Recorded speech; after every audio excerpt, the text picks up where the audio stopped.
Officially, this is Julia from Xoogler School. I want to invite you, if you could turn on video, because it would be great to be able to see everyone.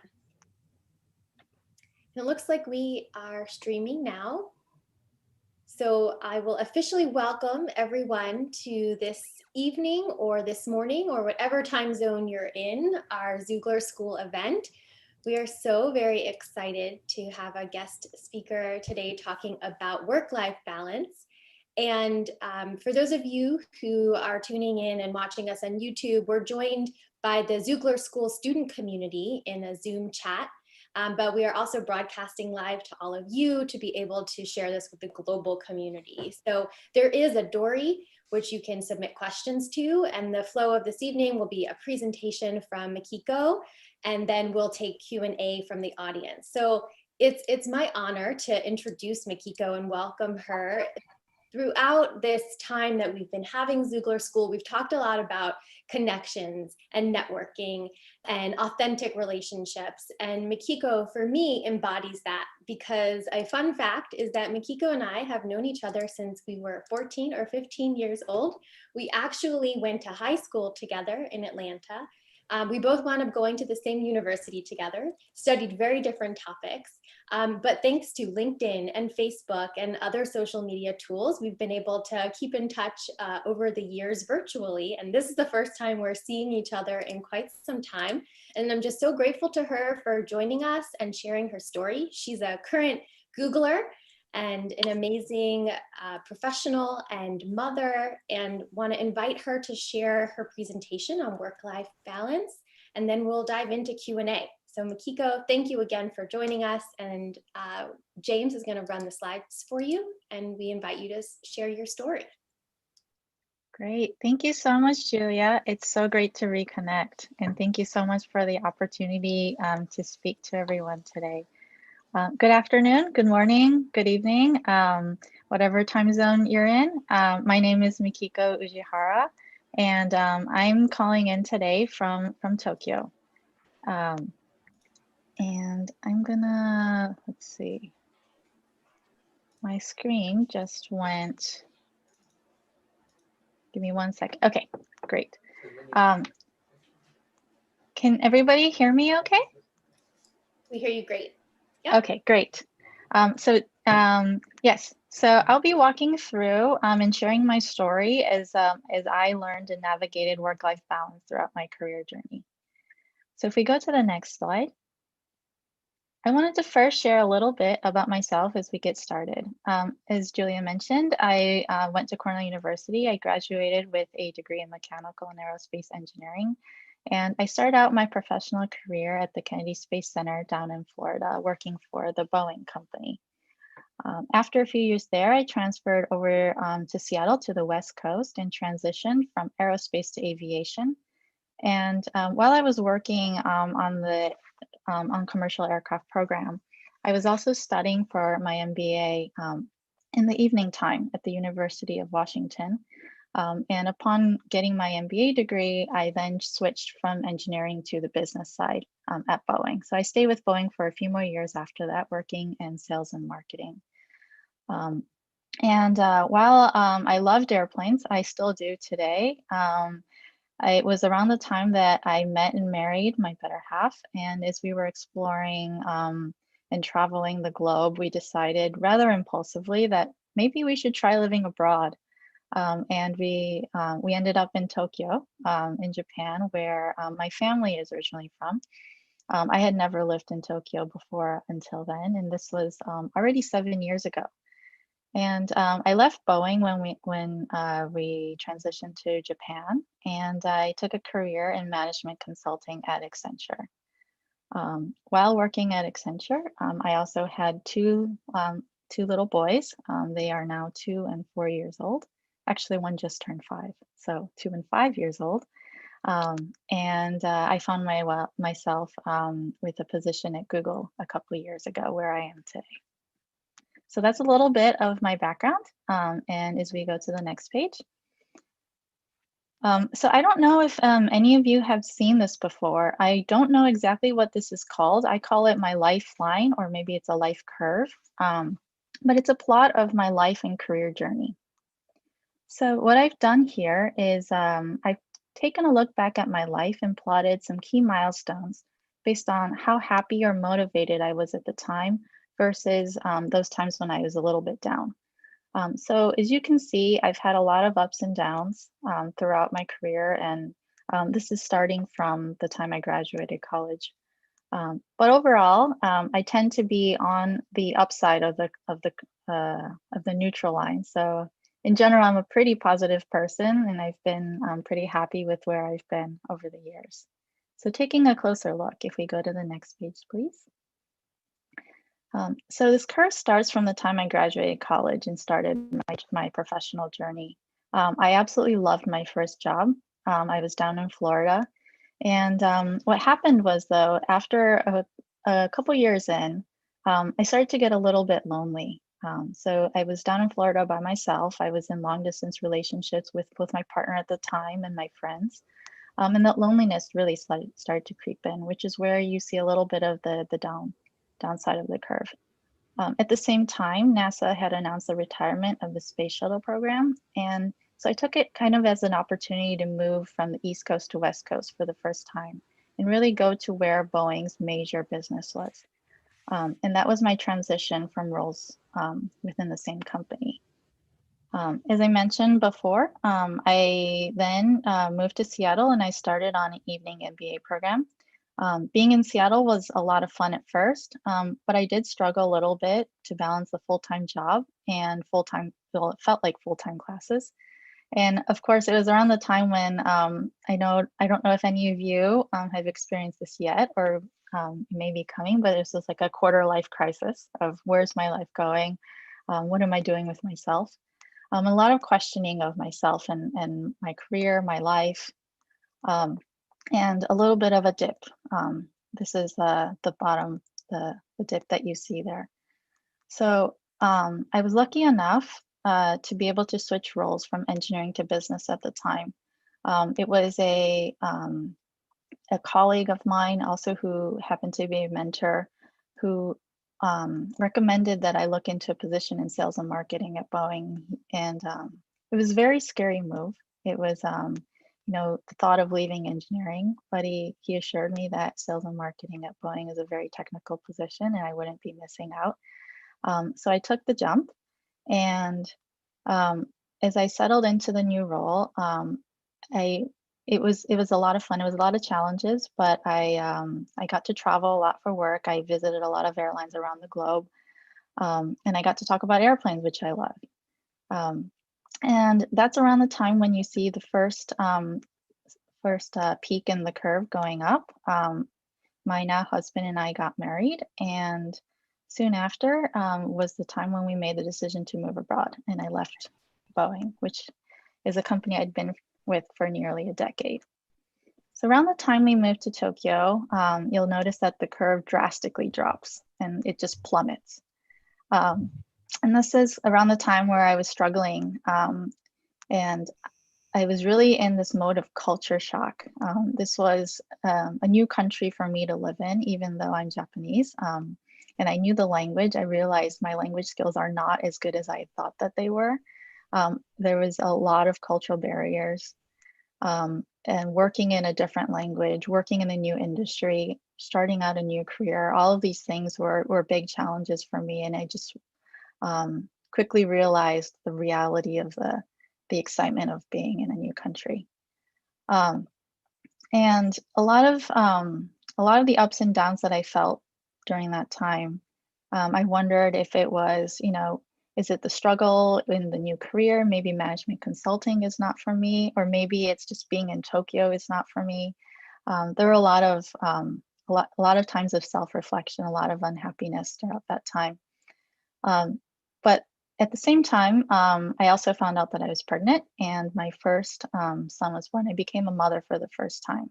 And that's when we go right up the happiness curve. Super happy to be a mom. Very exciting times. But again, another realization happened several months later. Being at home with my baby all the time, I realized that, hey, I am just not cut out to be home 24/7. And this is just not me. Career is really important to me. And so I returned back to work. But returning to the work that had made me unhappy before wasn't necessarily the right answer either. This is where really the work-life balance again starts to kind of shift, and more time for reflection and assessing my situation. By this time, the culture shock of being in Japan has started to wear off, and I'm starting to identify that, hey, actually, in retrospect, management consulting is actually a really great way to experience Japan, experience different industries. I could make an opportunity out of this. But I was also struggling to identify with some of the companies that I was consulting for. So I continue the journey. I work long, I work hard, I land a promotion, things starting to look up a little bit, realize or find out that I'm expecting a second child, which is also great news. And now I'm handling having a little toddler boy at home, being pregnant, and also working full time. This was not an easy feat, but nonetheless, it made me really happy to know that my firstborn was going to have a sibling. And again, I go up the curve and my second son is born. This time again, I start to come down the curve, not because I'm craving the work and professional setting, but more with the second son, it was because I wanted more time at home. I wanted to spend more time with my older boy, spend more time, and I felt like I didn't have enough time. But maternity leave ended, I returned to work. And as I start to settle back into my role at work, this was around the time I had a friend and mentor reach out to me, invite me to join her at Google, where I am happily today. So very, very long journey and long story. But as you can see, I've had a lot of ups and downs in my life. And at every point in my life, things that drove my happiness were very different. In fact, if you go to the next page,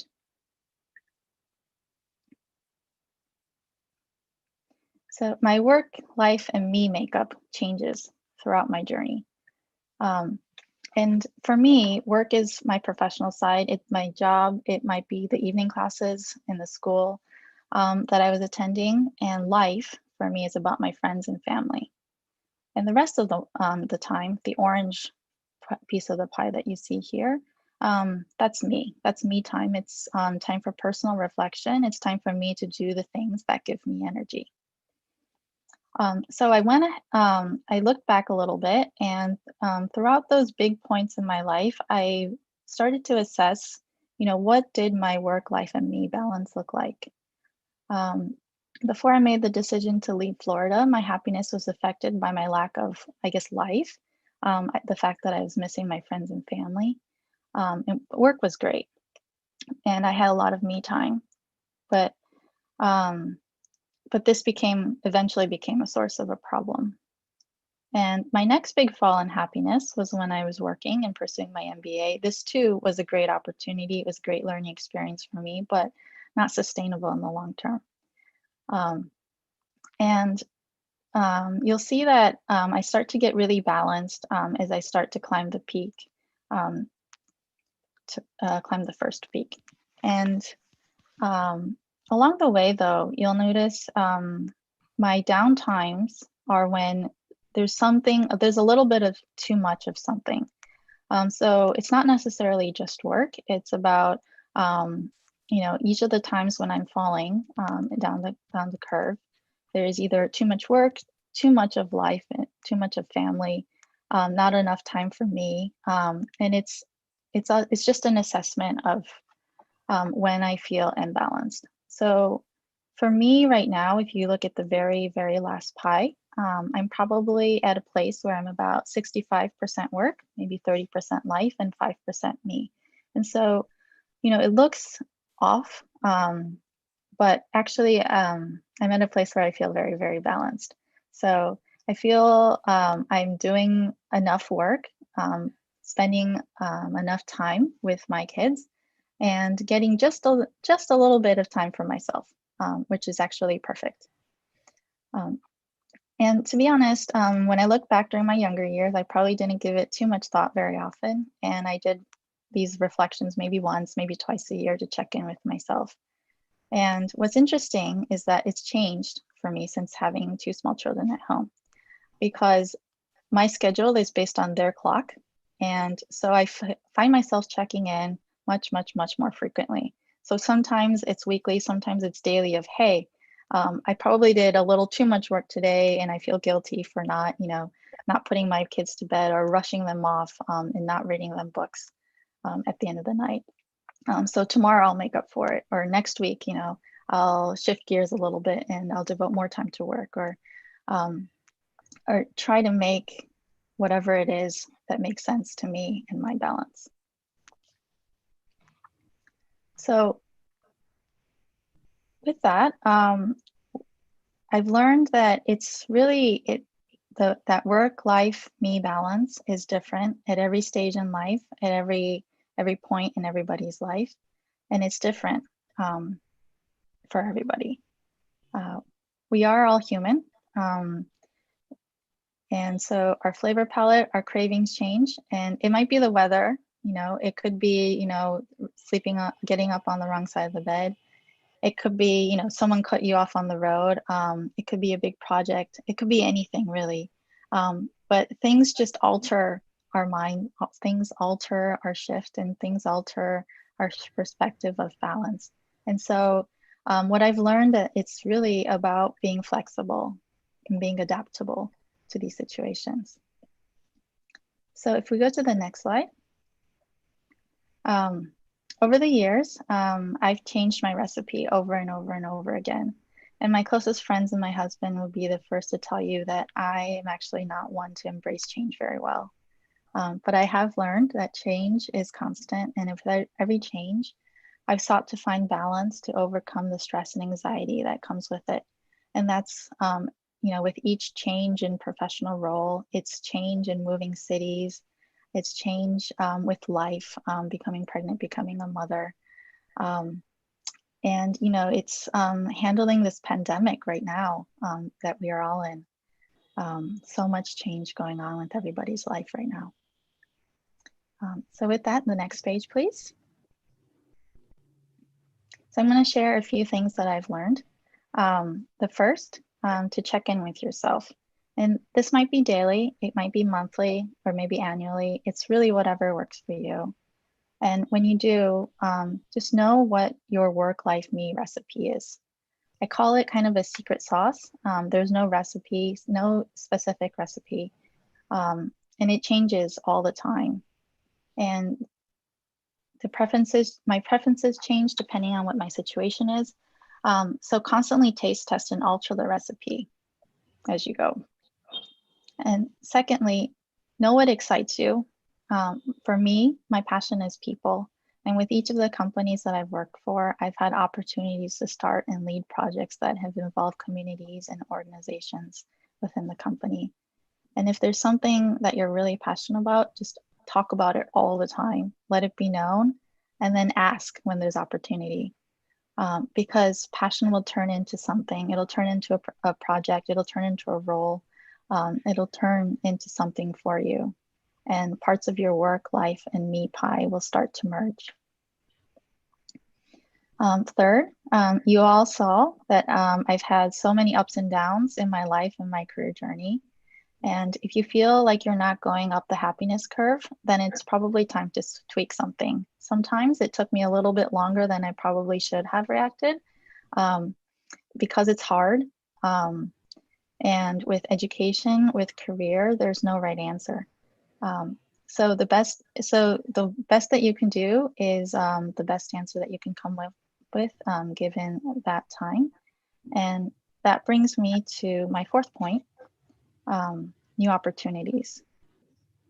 When I was contemplating leaving Boeing, there was an executive there who was also a mentor of mine. And he told me, as everybody else in the company was telling me that I was losing out on my career, what was I thinking leaving Boeing? It's a great company.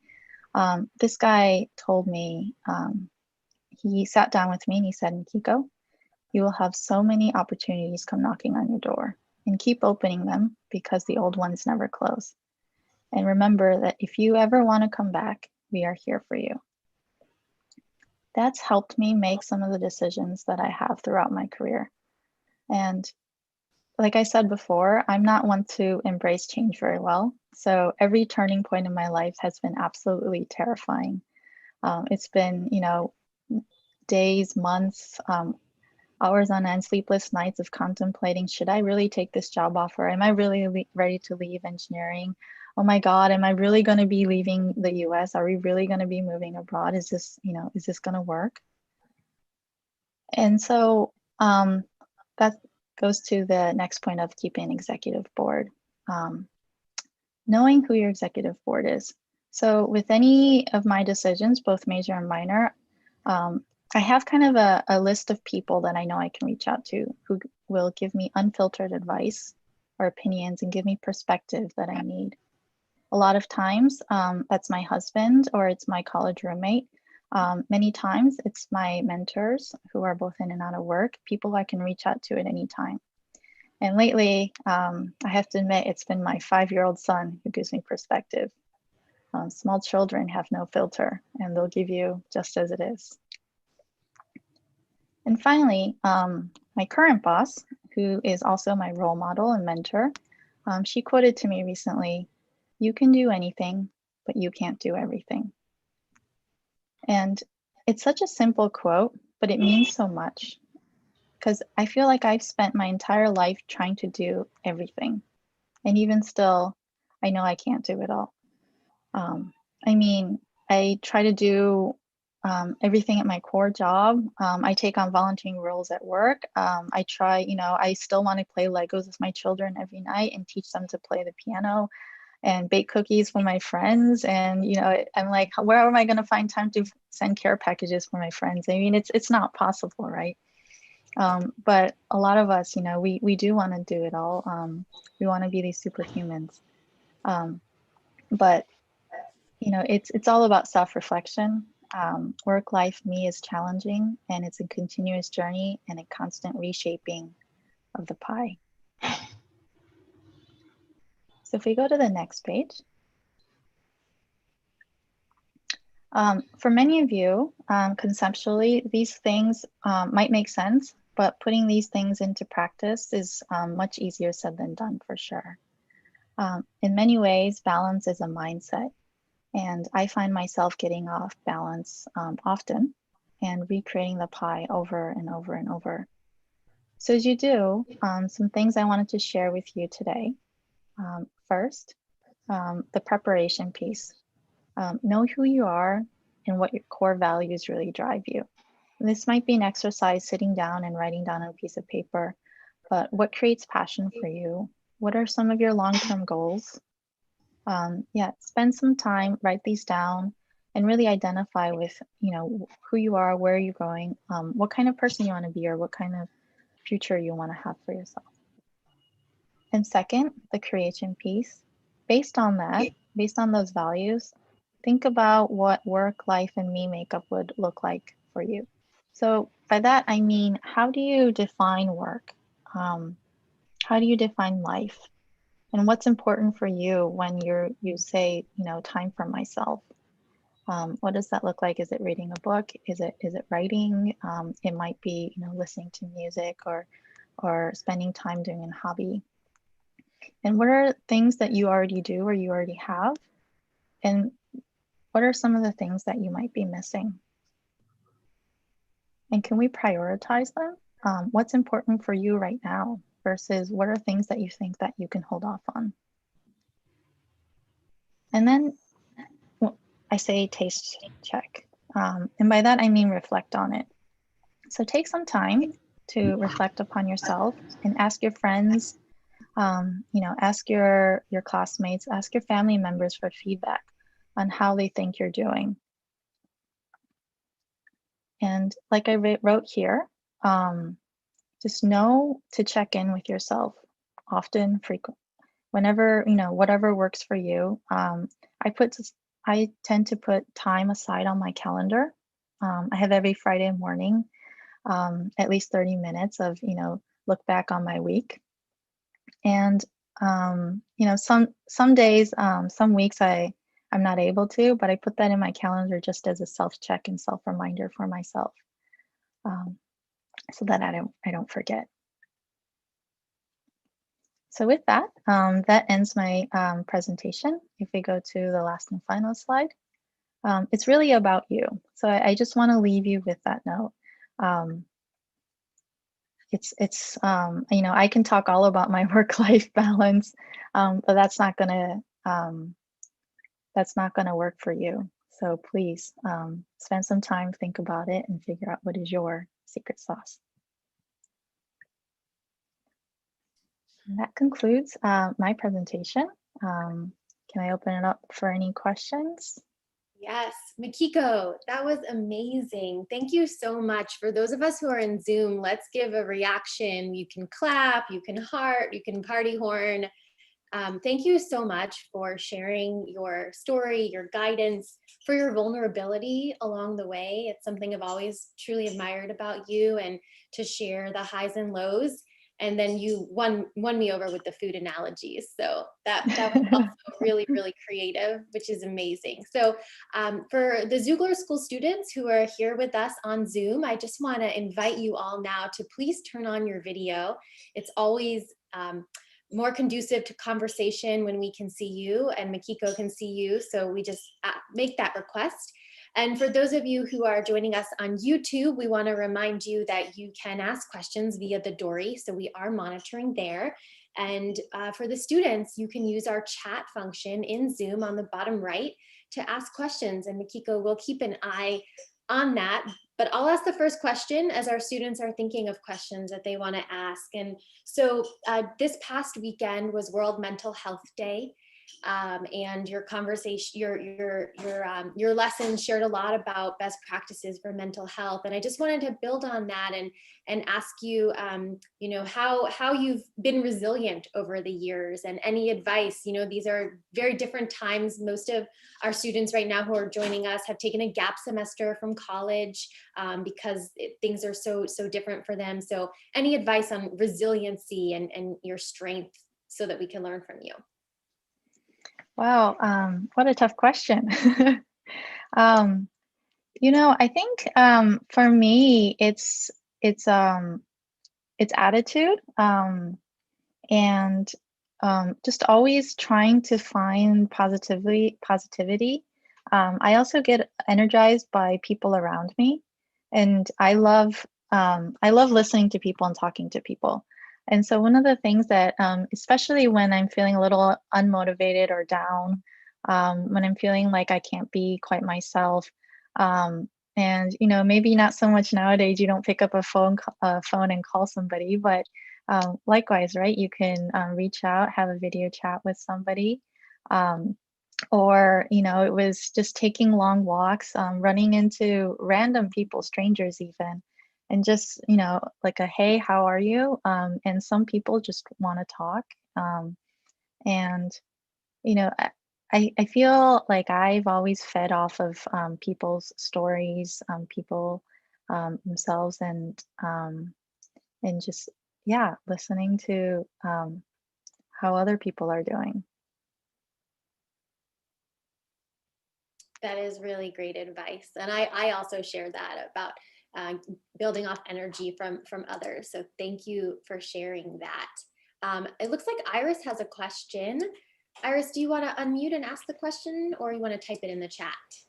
Yeah, sure. I'll ask the question. Yeah, thank you for the presentation, Mikiko. So my question is regarding, like, sometimes when you feel like unmotivated to work and kind of overburned because there's too much work, how do you kind of revive from that and become more motivated to do the things that you need to do? Yeah, another great question. I would say my younger self would just kind of try to charge through it. And I would put this, I call it kind of my switch, right? And when I walk through the gates of work, or when I walk through the doors of the office, you know, I tell myself like, hey, Mikiko, just turn on, and, you know, become this, you know, very positive, highly motivated employee. And then when I go home, I would kind of turn that switch off and be like, oh my gosh, you know, like I just, it's just not, I'm just not having it. But I think, you know, over the years, I've learned just to be myself. And so I do less of that. And I'm pretty open right now with, especially with my boss. I just up and tell her like, hey, it's just, this is not my week. I'm toning it down. And she gets it. We're all, you know, we're all experiencing a pandemic. This is tough for everyone. And so just, I feel for me right now, just openly communicating and being honest, you know, because you can't always be giving your 120%, right? There are times when you just have to, you know, be light on the gas and turn on the brakes a little bit. And then, yeah, and that's my time where I increase the me part of the pie, and try to go into this mode of, so what is it that, you know, that would motivate me or bring me back to a place where I can step on the gas again? And I think it's different for everybody, and it's different for your situation, right? Sometimes for me, it's late night baking. Sometimes it's diving into a really good book, or just mindlessly watching Japanese dramas or something, TV shows, you know? And so, you know, it's, yeah, whatever you think works for you at that time, but just being open and communicating that to the people around you, I think, so that they understand. Thank you. Great question from Iris. Great answer from Mikiko. Before we go to the next question, I have a fun question for you. On a scale of 1 to 10, how much is Pi Day your favorite holiday? Because I see you a lot. I would say maybe 8 or 9. And I say that I was probably more like 10 or 12 before. But Julia, there are no pies in Japan. What? This is opportunity. Please. Yeah, we'll open a bakery together. COVID. That's so funny. Okay, we have a question. Thanks for entertaining me. We have a question from the Dory via YouTube, and that question is, how do you handle really difficult decisions where you could wake up every morning with a different answer that feels right, and you're changing your mind frequently? So, question from this viewer on our YouTube. Yeah, thank you. Yeah, I think, you know, part of me is extremely logical and analytical. And so I go into every time there's this situation that, you know, it might be a job shift, it might be a relocation, any kind of major life decision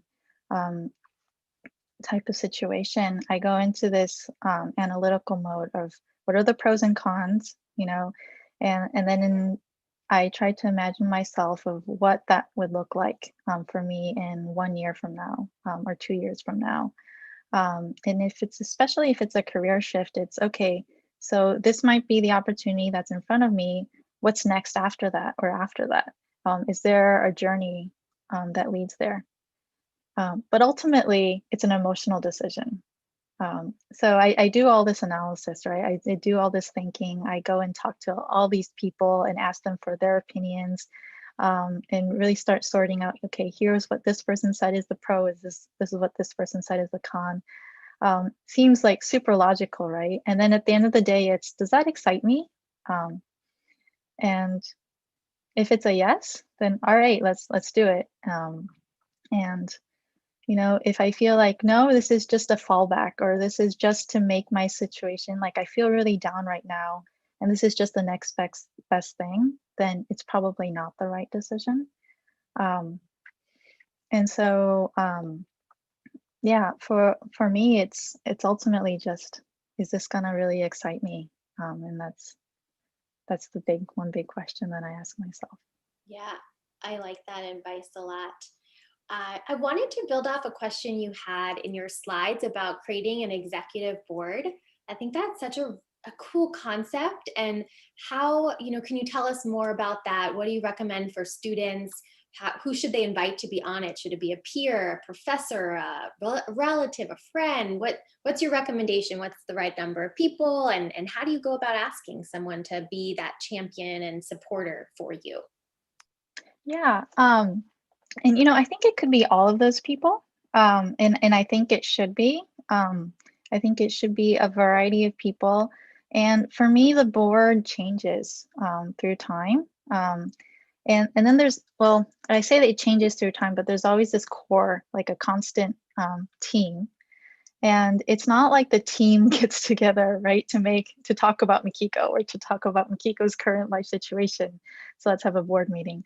But it's me being able to know that, hey, when it's a professional situation that I'm in and I need advice, these are the people that I can talk to. And it's former colleagues, it's people from school, professors, it's classmates. And of course, always on the board for me is my husband, and also my sister. I feel like if with anything in my life, I always go back and talk to my sisters as well. And so it's a,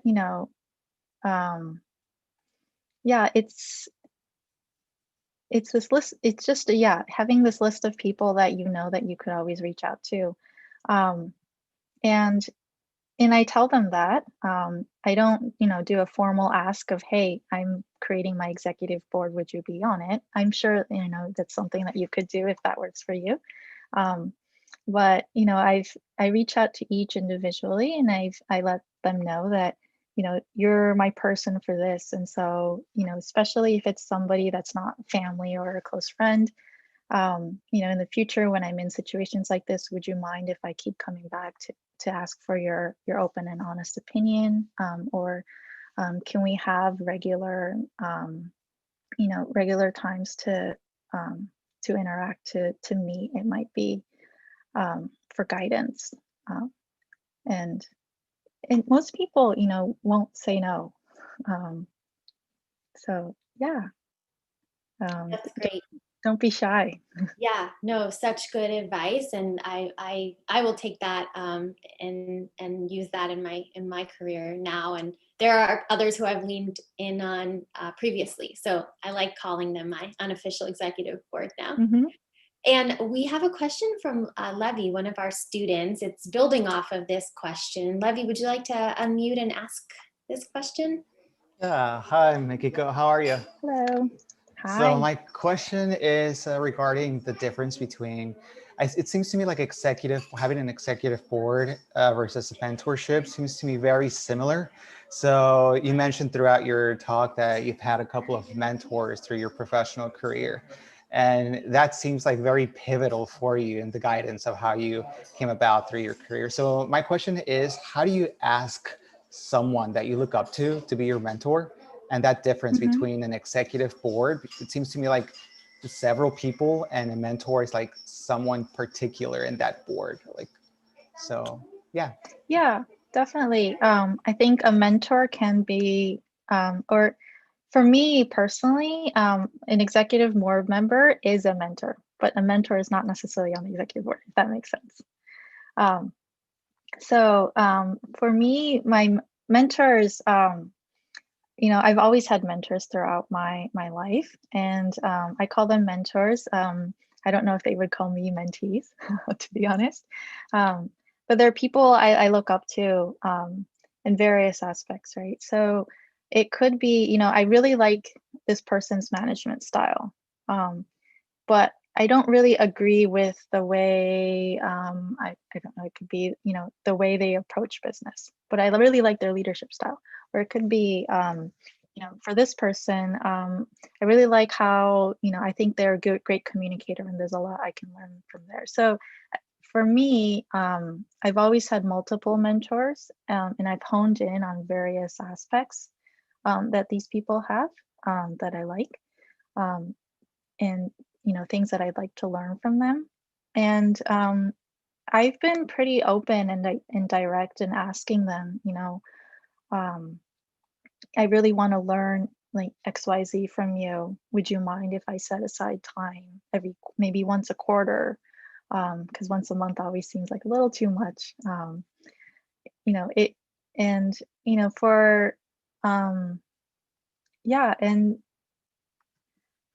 for others it's ad hoc. It's, hey, I'm thinking about maybe changing my role in my career, or I'm contemplating this life decision. Can I talk to you? And just seeking advice.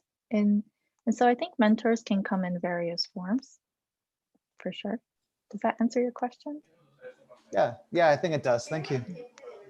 That's great. Thank you. Mikiko, one thing I'll mention to share off of what you said is, for me, I've had the honor of working with so many incredible interns from early on in my career till now that I've stayed in touch with the majority of them, and they do come back to me, which is one of the most meaningful conversations to be able to continue. So that mentorship can be when you're an intern, it can be part of a school community. There's many moments for that when you're in your career. So look for those mentors and tap into them. I think we have a question from Leticia. Hi, Mikiko. I just want to tell you that thank you, because this session is a reflection for me, because these days I didn't have any balance in my life. Like, everything was work. So thank you so much. And my question is, how have you been involved in your work beyond your job? Can you repeat the last part? So how have you been involved in your work beyond your job? Like you mentioned, so you mentioned your like get involved in like office clubs or organizations. I think you touched upon that. So kind of building off of that, like how did you get activated? Is that a good build off of what you were asking? Yeah. Yeah. So a lot of it. Let's see. To go back a little bit. At Boeing, there were a lot of like community and service type of projects or organizations that we were connected with as employees. And there were certain projects that I really wanted to take up. And so I would reach out to the organizers and ask to be involved. And then from there, I would think about, how can I scale this, or how can I make this even bigger, or make it more known throughout the company. And so from there, I would, I would always talk to my manager or my boss about, I'm really passionate about this, or this is really important to me. Do you mind if I set aside time to do this? And, again, and I'll touch upon how this works at Google too, but most managers will not say no to that, as long as you can get your core job done, right? So, it's about, if you have 100% on your plate, make sure that you still accomplish the 100%, but you can do whatever it is that you want beyond that. And so, early on, I tried to do all of these things by myself, and I was trying to reach out to an organization of at least 500 people and trying to lead and project manage, and realizing that this is so not, this is way more work than I had imagined, and this is becoming like a second full-time job. So from there, the following year, I got a lot more people involved in trying to like build a team, and it just became like an annual community project for the organization. So some of the things that I was able to do there, a lot of it, garnering basically just the buy-in from the leadership team. And in terms of where I am now at Google, you may know, or you may have heard, like Google has a a scheme for employees to be able to do 20% outside of their role. So generally, same thing at Boeing, you're expected to be able to do your core role. And so, if you're given a certain role or a certain project, what I always talk with my manager about is after a period of time, you get really good at your job, and so you're able to do your job with less effort, right? And so once you get to that point of, hey, I'm in a good rhythm with my job. Let's take that extra time or extra energy that I have left and put it to something that I'm really passionate about. In Japan right now, there's a lot of discussion about work style reform, work style transformation, about influencing companies in Japan. It's an opportunity, especially with this pandemic, about being able to reach out and work together with the various communities. And so that's something that I'm working on right now. With other Googlers as well. So all these little, I guess, side projects that are not directly related to your role, it starts with just, conversation. A lot of it just starts with, hey, talking to people inside the organization, and building your network within the organization. Because there's probably going to be somebody that's doing something similar or something that you're interested in, right? So identifying who that person is, and then, building off of that and trying to expand into something bigger. Yeah, it takes time for sure. Thank you. Thank you so much. Great question, great advice. We have a little less than 15 minutes left. So I want to go to the Dory question and then just remind this group of students, if you have questions, to put them in the chat or to unmute and raise your hand. So from our community, our global community, I love this question. How do you recommend staying organized? And then the second part is, how does organization influence balance for you?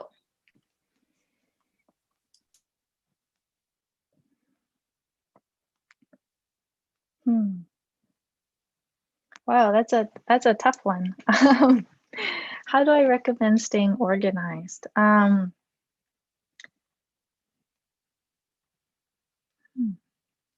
So I'm a pretty organized person, I would say. I'm one of those people, that have drawers for everything and then labels on the drawers, very meticulous, right? But I will tell you that once you open that drawer, inside the drawer, it's a big mess, right? So I do compartmentalize things. For me, staying organized is really being able to bucket things, and being able to keep mental tabs of what those buckets are. So, very, very high level, which is why when I talked about the pie, I talked about work, life, and me, and just being able to kind of bucket, this goes in work, this goes in life, this is me, at a very, very, very broad level. And then, I don't spend too much time focusing on all the little things and how to organize into subgroups or subcategories, if that makes sense. As long as it's bucketed and I have a handle on that, for me, that works. Great. And it sounds like you use your calendar a lot to stay organized. You schedule that time with yourself to check in. And I do. And if you look at my calendar, it would look extremely full, right? From 9 to 6 p.m. But if you take a closer look, you'll probably end up laughing because I have a lot of slots that I call buffer slots. And so I schedule meetings with myself that are either a break, buffer, or I even schedule like digital well-being time. So, don't even try to call or ping or send an email to me at that time because I'm not responding. And yeah, calendar is definitely big companion to my day. Mm-hmm. Great. And many of us use Google Calendar, so it works out really well. Great product to keep us organized. So when young professionals are starting out in their career, often there's this feeling that you have to work really hard and pull a lot of hours. And in the days when we were in the office, have a lot of FaceTime there and leave late and, bring your lunch to your desk. And there's that, really work hard culture. And it can be challenging to navigate that when you first start out, because you want to be one of the team and show how you are, you have a strong work ethic. So for our students, those who might be starting out in their career, what guidance do you have for them to have a little bit of balance when you're starting out and be a well-rounded young professional, not just working all the time and getting that experience? Yeah, that's that's a tough one, because I think it's different for every industry on what the expectations are upon entering the workforce. For me, I've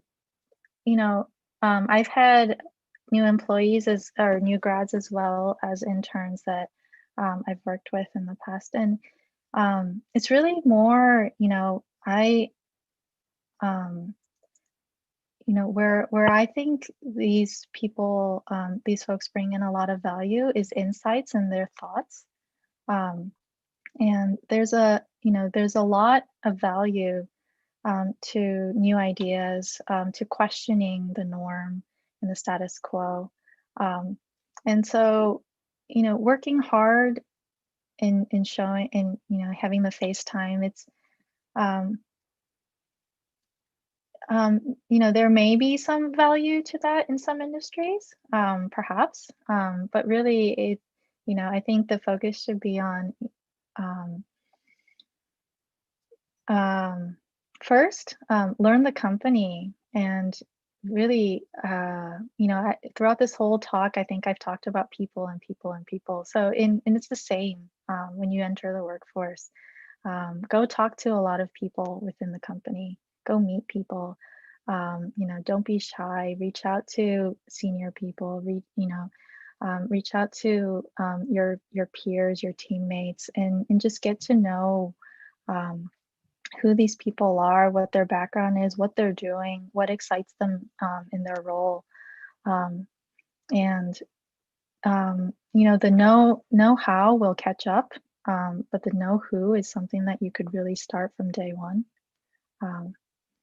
So yeah, I encourage everyone to focus on that, and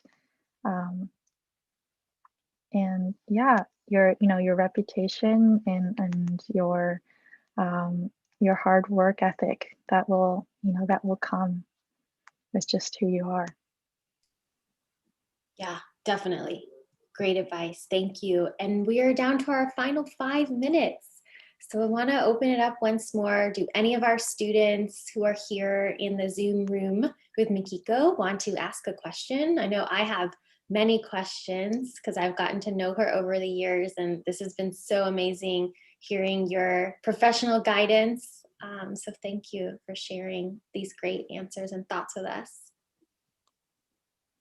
Yeah, I had a question. Thank you so much for coming on and talking to us about all of this, of all this balance and stuff in our lives. So I guess my question was like, in terms of like planning your schedule and stuff. I know I'm somebody who like kind of just likes to like keep everything open and just like have spontaneous time. So like, how do you kind of like balance those two like wants? Because I also like feel like sometimes I need to plan some things out. Do you have any advice on on trying to find a middle ground between those two things? Yeah, for me, like I said, I'm pretty particular about blocking time in my calendar for myself as well as for work, and I have blocks of time. Especially with this pandemic and working from home, what I've found that I try to do is I try to squish all of my meetings is into one bundle as much as I can. So that way I can have a big chunk of time that I just kind of block or hold on my calendar as my, this is my flexible time, right? I can choose to work during that time, or, maybe it's I need to run errands, or I want to, or I want to just go outside. So I'm going to take my laptop with me. And I don't really want to take calls here, or I just want to focus and create a presentation. So yeah, I think for me, I try to build in chunks of time where I can be flexible. And some of it also is when, people ask to meet, you want to accept everything and you want to say, yeah, I want to meet with you. I'll talk with you about this and that. But this is where I mentioned having boundaries and being able to say no to some things, or being able to ask or push back and say, hey, if this isn't urgent, do you mind if we push it out a week or two when I'm going to feel a little bit better talking about this? Because this week is more focused on me, and I don't want to take on extra commitments if I don't really have to. Thank you so much. Sure. Yeah, great question. It's hard to say no to really protect your time, but sometimes you need to do that to have that balance. So thank you for that. James, any final questions from Dory? I think that does it from what I'm seeing. So this is just about taking us to the time, but this has been incredible, Mikiko. Thank you. Yes, Thank you Mikiko, so much. thank you so much for sharing your time and your stories with us. And if I could ask all of our Xoogler School students to end with a reaction of appreciation, a party horn, a heart, applause, whatever you choose. There's a lot of hearts popping up on the screens. I love that. I'm going to take a quick screenshot of that. Everybody smile. Thank you. It's my version of a selfie, which you'll see on our social media. So with that, we'll give you a minute back in your days. Thank you again, Mikiko. Thank you, our students on Zoom, and thank you for our global community. We appreciate it. Don't forget to give us feedback on this session. Joe put in the chat, the feedback form, and I'm sure there'll be glowing reviews. So we appreciate this. Great. Thank you so much for the opportunity. It was so great to reconnect, Julia, and this has been great. Thank you, everyone. Yes, thank you. Bye, all. Thank you. We'll see you for Ashley's interview conversation, Ashley Malone, at 11 a.m. tomorrow. It's going to be a great presentation. Looking forward to it.